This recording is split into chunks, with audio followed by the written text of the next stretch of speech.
Hello दोस्तों, ये संदेश मेरा दिल्ली परिवहन निगम के जो कर्मचारी हैं उनके लिए है। दोस्तों, आज एक खबर आई है कि दिल्ली में जो है बसों के अंदर सीनियर सिटीजन और विद्यार्थियों के लिए फ्री सेवा होगी तथा महिलाओं के लिए 250 रुपया पर मंथ और जो 20,000 रुपया पर मंथ कमाता है उसके लिए 250 रुपये का महीने का पास होगा। दोस्तों, इस पर मेरा भारी ऑब्जेक्शन है। हमारे जो दिल्ली सरकार के जो वित्त सचिव हैं वो बोलते हैं कि 7वां पे कमीशन और टीए देने के लिए इनके पास में पैसा नहीं है, सरकार के पास पैसा नहीं है। तो ये रेवड़ियां बांटने के लिए इनके पास में पैसा कहां से आता है। दूसरे जो ट्रांसपोर्ट मिनिस्टर हैं उन्होंने विधानसभा में बयान दिया था, जब विपक्ष के नेता विजेंद्र साहब ने जो है निगम के घाटे के बारे में पूछा था कि हमने वेतन आयोग 7वां लागू किया है इसलिए निगम को अधिक घाटा हुआ है, जो कि एक सरासर झूठा बयान था। एकदम मैं इस चीज को चैलेंज कर सकता हूं सत्येंद्र जैन के सामने। अगर मैं उनको चैलेंज देता हूं, वो मेरे को दिखाएं कि किसको वेतन आयोग दिया गया है दिल्ली परिवहन निगम के अंदर जिससे निगम को घाटा हुआ है। यहां पर इस देश के अंदर रेवड़ियों की तरह चीजें बांटी जाती हैं और उसकी भरपाई फिर कर्मचारियों से की जाती है और बताया जाता है कि ये कर्मचारियों की वजह से घाटा हो रहा है।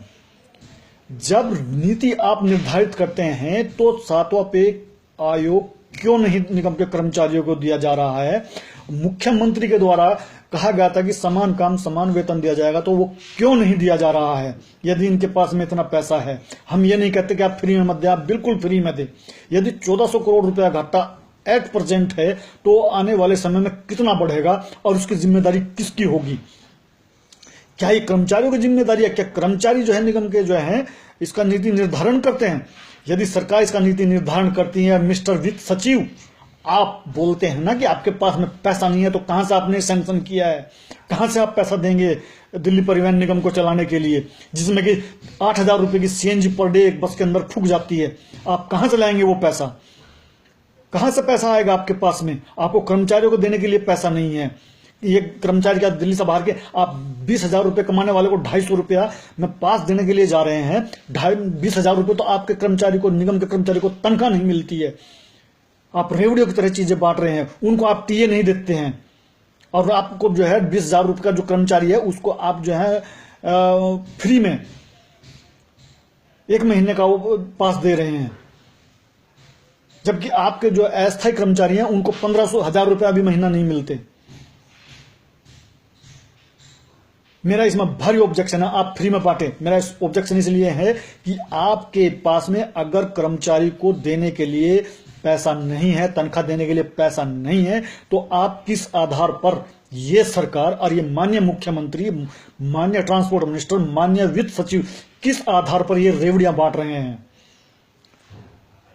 और फिर कर्मचारियों को कहते हैं कि निगम को घाटा हो रहा है इसलिए हम आपको कुछ नहीं दे सकते। तो अब कौन सा नियम लागू हो गया? कहां से इनके पास में इतना पैसा आ गया कि जो रेवड़ियों की तरह ही चीजें बांट रहे हैं? मेरा माननीय मुख्यमंत्री से निवेदन है कि हमारा वेतन आयोग दिया जाए। कहीं ऐसा ना हो कि फिर कर्मचारियों को स्ट्राइक पर जाना पड़े और यह दिल्ली एक बंधक बनकर रह जाए। चूंकि आप जो हैं दिल्ली निगम के कर्मचारियों और उनको परिवार को भूखा मरने के लिए नहीं छोड़ सकते।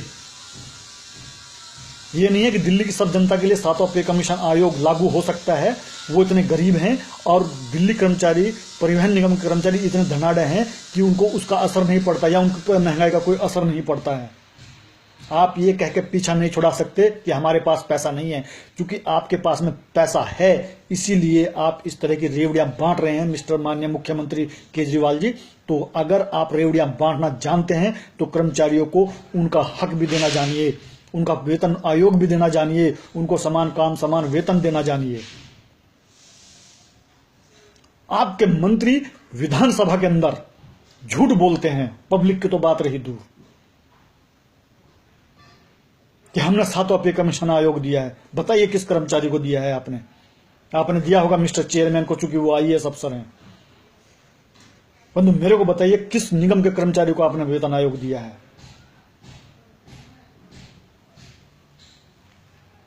अतः दोस्तों मेरा ये आपको संदेश है कि इन्हें अधिक से अधिक चेयरमैन महोदय को और जो है परिवहन जो मंत्री हैं उनको, मुख्यमंत्री को, इनको सब मेल करें, सब एक तरफा। कोई भी बंदा ऐसा ना हो जिसके ईमेल आईडी ना हो, ईमेल आईडी बनाएं और मेल करें। पीजी पोर्टल है एक, उस पे आप ग्रीवेंसेस में डालें सब, और इनसे पूछा जाए। उसके बाद में 1 महीने बाद इनसे पूछें अगर इनके पास में रेवड़ियां बांटने के लिए हैं तो तनख्वाह देने के लिए इनके पास में पैसा क्यों नहीं है? दिल्ली परिवहन की बस कैसे चलेगी निर्धारण कौन करता है? दिल्ली परिवहन निगम या दिल्ली सरकार? अगर इसका निर्धारण दिल्ली सरकार करती है, दिल्ली सरकार की जिम्मेदारी बनती है कि वो जो है हमारा वेतन आयोग दे, समान काम समान वेतन दे। Thank you. आशा है कि आप इस चीज को जरूर करेंगे। मैं पीजी पोर्टल और सीएम की ईमेल आईडी और चेयरमैन की ईमेल आईडी आपको मेल इसी उस पे पेज पे लिखूंगा। आप जरूर करें और जरूर करें। यार मैं दिल्ली की जनता से पूछना चाहता हूं, क्या दिल्ली की जनता बिना बस में सफर किए उसका भार सहने के लिए तैयार है? जब आप बस में डेली सफर नहीं करते तो आप उस चीज को क्यों वहन कर रहे हैं? वो व्यक्ति क्यों वहन नहीं करता जो उसमें सफर कर रहा है? ये मेरा दिल्ली वालों के लिए भी संदेश है। थैंक यू एंड धन्यवाद।